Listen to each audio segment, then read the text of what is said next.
শ্রীজি মহারাজ আবার চলে এলাম। আপনারা সবাই ভালো আছেন, সুখে আছেন, শান্তিতে আছেন। কিন্তু সুখ শান্তি এত সহজে পাওয়া যায় না। ছোটবেলায় শুনতাম সুখ স্বপ্নে, শান্তি শ্মশানে। তাহলে স্বপ্ন দেখলে সুখ, আর যে স্বপ্ন পূরণ না হয় তাহলে কি হয় সেটা আর কিন্তু কেউ বলে যায় না আজ পর্যন্ত। তাহলে সুখ স্বপ্নে, শান্তি শ্মশানে কথাটা কি মিছক বা মিথ্যা? না, যিনি লিখেছেন বা পদ তৈরি করেছেন তিনি কিন্তু এমনি করে করেন না। কারণ তিনি যখন লিখেছেন তার একটা মানে অবশ্যই আছে, তার একটা মূল্য অবশ্যই আছে।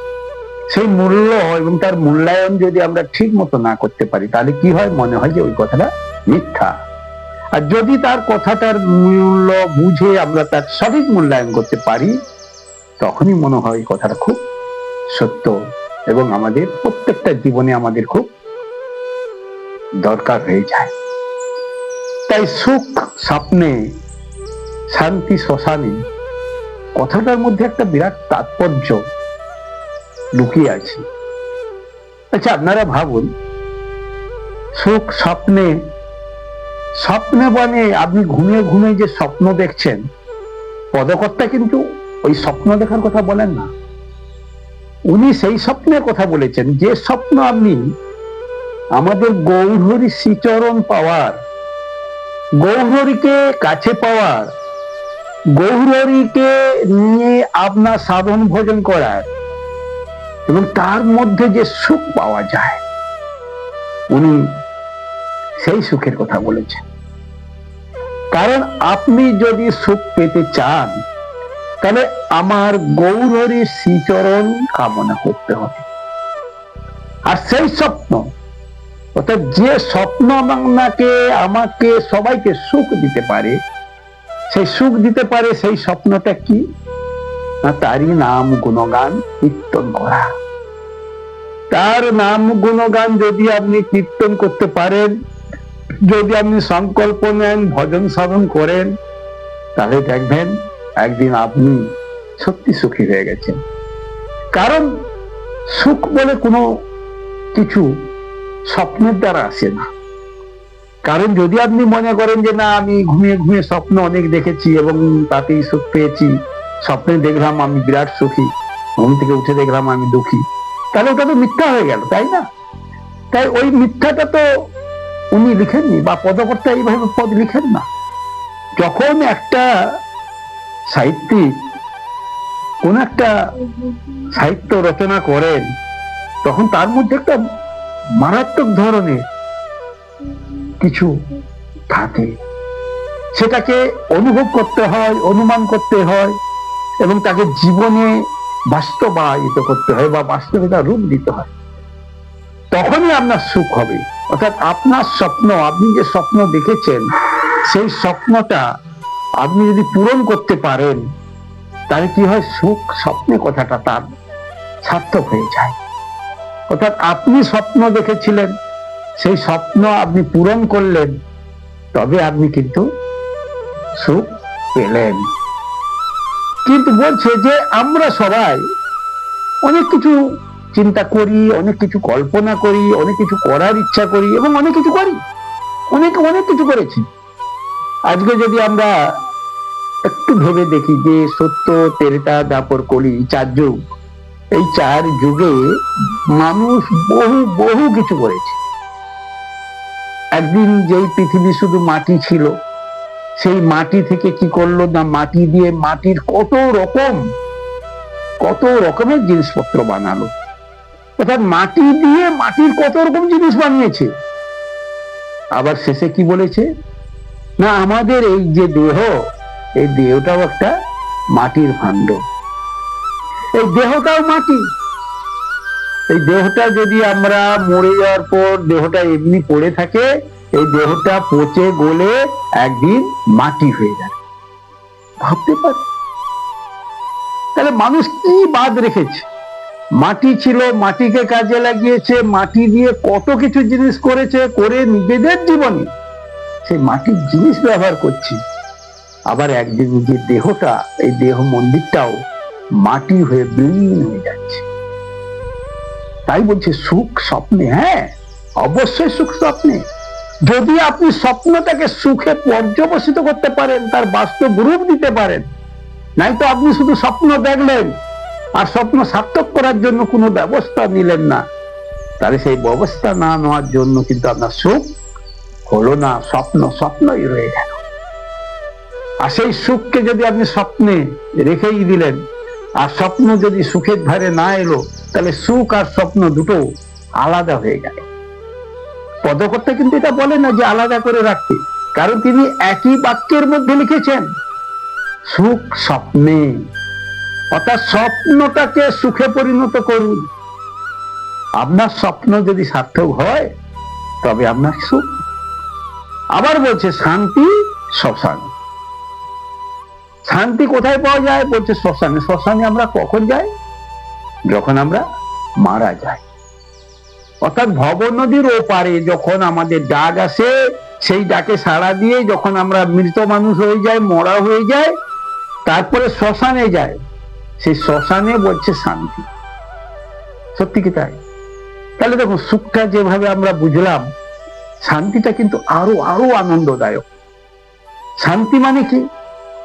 বিবেকানন্দ কি সুন্দর করে বলেছেন এক জায়গায় যে তে সর্বে অমৃতস্য পুত্রাহা, অর্থাৎ আমরা সবাই অমৃতের পুত্র। আমরা সবাই অমৃতের পুত্র। অমৃতের পুত্র মানে যাদের মৃত্যু হয় না, অমৃত, অর্থাৎ যারা মরে না। তাই বলছে অমৃত খেলে কি হয়? বলে অমর হয়ে যায়। তাহলে অমৃত খেলে অমর হয়ে যায়, আর আমরা সেই অমৃত পুত্র, অর্থাৎ আমরা সেই অমৃতের সন্তান, অথচ আমরা কি বললাম? শান্তি শ্মশানে। কারণ শান্তি শ্মশানে কেন? শ্মশানে কে থাকে? শ্মশানে কিছু গাছপালা থাকে, আর কেউ থাকে না। আর কে থাকে? কেউ থাকে না। বন জঙ্গল থাকে, নিরিবিলি থাকে। তাই বলছে শান্তিটা কোথায়? না, যেখানে নিরিবিলি থাকে, নীরবতা থাকে, যেখানে মানুষ কোন রকম হই হট্টগোল করে না, মানুষকে কেউ বাধা দেয় না, মানুষের মনে কোনো দ্বিমত আসে না। শ্মশানে কি হয়? এগুলোই পাওয়া যায়। তাই বলছে শান্তি শ্মশানে মানে কি? যখন আপনি এমন একটা পরিবার তৈরি করতে পারলেন, যেই পরিবারটা স্বয়ং ভগবানের চরণে সমর্পণ করে দিয়ে, জীবনটাকে ভগবানের চরণে সমর্পণ করে দিয়ে, শ্মশানের মতো নীরবতা, এবং সবাই সবাইকে কি সুন্দরভাবে যেন মেনে নিচ্ছে, এইরকম যদি একটা পরিবেশ করতে পারে। কারণ শ্মশানে আমরা কখন যাই? যখন খুব প্রয়োজন হয়। খুব প্রয়োজন যখন হয় তখন আমরা শ্মশানে যাই। আর শ্মশানে গিয়ে আমরা কি করি? যেখানে দাহ করা হয় তার জন্য ওই মাটিটাকেও আমরা কিনে নিই, আগে কিছু দক্ষিণা দিয়ে কিনে, তারপর সেখানে সমাধি বানিয়ে তারপর সেখানে দাহ করা হয়। তাই শ্মশানের যে নিয়ম, অর্থাৎ কিছু করতে গেলে কিছু দিতে হয়। যিনি পদকর্তা লিখেছেন তিনি কোনো বলে যাননি, কিন্তু আজকে আমি শ্রীজি মহারাজ আপনাদের সামনে চেষ্টা করলাম যে তার সেই কথার মানেটা আপনাদের সামনে তুলে ধরলাম, যে কিছু পেতে গেলে কিছু দিতে হয়। এটা শ্মশান থেকে আমরা শিখি। কারণ সংসারে আমরা এটা শিখি না। সংসারে আমরা কি করেছি? জন্ম হয়েছি, কেঁদেছি, মধু খেয়েছি, মায়ের দুধ খেয়েছি, সংসারে সবকিছু নিয়েছি, ভোগ করেছি, কিন্তু বড় হয়ে আবার মা বাবাকে বৃদ্ধাশ্রমে পাঠিয়ে দিয়েছি। নিজের সংসারকে নিজের করে সবাইকে সরিয়ে দিয়েছি, কাউকে ভালোবাসা দিইনি, কারো সঙ্গে প্রেম সম্পর্ক রাখিনি। তাই সংসারের মধ্যে কোনো শান্তি পেতে পারি না। এই জন্য আমরা সংসারে শান্তি পাচ্ছি না। তাই বলেছে শান্তি শ্মশানে। হ্যাঁ, সত্যি শ্মশানে। কারণ শ্মশানে শান্তি পাওয়া যায়, কারণ শ্মশানে কিছু করতে গেলে কিছু দিতে হয়। আচ্ছা ভাবুন তো, যারা মোড়া পুড়তে চায় তারা কি খালি হাতে আপনার মোড়া পুড়ে? তাদেরকেও কিছু দিতে হয়। তাদেরকে কান গেঁথা বলা হয়। কান গেঁথারা সব কাজ করার পর তাদের একটু দক্ষিণা দেওয়া হয়, তাদেরকে একটু খাওয়ানো হয়, এবং তাদের সঙ্গে একটু মধুর ব্যবহার করা হয়। দেখবেন তাদের সঙ্গে যে ব্যবহারটা করা হয় কেউ মারা যাওয়ার পর, সেই ব্যবহার, সেই সম্পর্ক, সেই সম্মান, সেই লেনদেন পদ্ধতি যদি আমরা সংসারে করতে পারি, তাহলে আমাদের সংসারে কিন্তু শান্তি শান্তি শান্তিতে ভরে যাবে। কিন্তু আমরা সেটা করি না। এই যে দেওয়া নেওয়া, এই যে আদান প্রদান, এই যে ভাব ভালোবাসা, এই যে মায়া মমতা, সবটাকে নিয়ে আমরা যে কি কি করতে পারি, কি কি দিতে পারি, কি কি নিতে পারি, কি কি ভাবতে পারি, সবটা কিন্তু শ্মশানে গেলে আমরা বুঝতে পারি। যেদিন আমাদের কিছু থাকে না, সেদিনটা দেখুন আমরা কত কিছু দিয়ে দিচ্ছি। আর যখন আমার দিন ছিল, আমি ছিলাম, আমার সব আছে, তখন কিছু দিতে গেলে আমাদের খুব কষ্ট হয়, খুব কষ্ট হয়। তাই এই শিক্ষাটাকে একবারে সরিয়ে দেওয়ার কথা বলা হয়েছে। তাই বলেছে সুখ যেমন স্বপ্নে, শান্তি তেমন শ্মশানে। হ্যাঁ, শ্মশানেই শান্তি, কারণ শ্মশানে কোনো প্রতিযোগিতা নেই, শ্মশানের মধ্যে কোনো বাঘ বিতণ্ডা নেই, শ্মশানের মধ্যে কোনো কেউ কাউকে আমরা ছোট বড় ভাবি না। সবাই যেন কেমন একটা এক হয়ে সবাই একসাথে কাজ করি। তাই সংসারটাকেও যদি আমরা এইভাবে সবাই মিলেমিশে, সবাই আনন্দের সাথে, সবাই যদি একসাথে সব কাজ আমরা ভাগ করে নিই, সব কাজ আমরা একসঙ্গে হাত লাগাই, তাহলে আমাদের সংসারটাও কি হবে? শান্তি নীড় হয়ে যাবে, শান্তি ভবন হয়ে যাবে। তাই বলছে সুখ স্বপ্নে, শান্তি শ্মশানে। এইভাবে আপনারা আপনাদের জীবনকে পরিপূর্ণ করে নিন। সবাই ভালো থাকুন, সুখে থাকুন, শান্তিতে থাকুন। হৃদয় গৌর প্রেমানন্দে হরি হরি। নমস্কার।